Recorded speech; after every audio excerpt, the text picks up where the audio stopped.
सैयद मोहम्मद ताहा ने के इलेक्ट्रिक के चीफ एग्जीक्यूटिव ऑफिसर का ओहदा बाज़ाब्ता तौर पर संभाल लिया है। के इलेक्ट्रिक के नए सरबराह को तवानाई के शोबे में 3 दहाइयों से ज़ायद अरसे पर मुहीत तजुर्बा हासिल है। सैयद मोहम्मद ताहा एक तरक्की पसंद सरबराह के तौर पर जाने जाते हैं, जो पेचीदा रेगुलेटरी तब्दीलियों से निमटकर इदारे को बेहतरीन ऑपरेशनल कारकर्दगी और मालियाती बहाली की तरफ गामजन करते हैं। सैयद मोहम्मद ताहा ने के इलेक्ट्रिक के चीफ एग्जीक्यूटिव ऑफिसर का ओहदा बाज़ाब्ता तौर पर संभाल लिया है। के इलेक्ट्रिक के नए सरबराह को तवानाई के शोबे में 3 दहाइयों से ज़ायद अरसे पर मुहीत तजुर्बा हासिल है।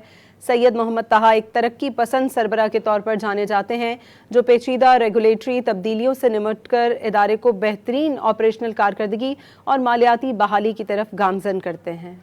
सैयद मोहम्मद ताहा ने के इलेक्ट्रिक के चीफ एग्जीक्यूटिव ऑफिसर का ओहदा बाज़ाब्ता तौर पर संभाल लिया है।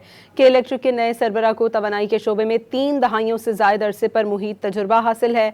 सैयद मोहम्मद ताहा एक तरक्की पसंद सरबराह के तौर पर जाने जाते हैं, जो पेचीदा रेगुलेटरी तब्दीलियों से निमटकर इदारे को बेहतरीन ऑपरेशनल कारकर्दगी और मालियाती बहाली की तरफ गामजन करते हैं।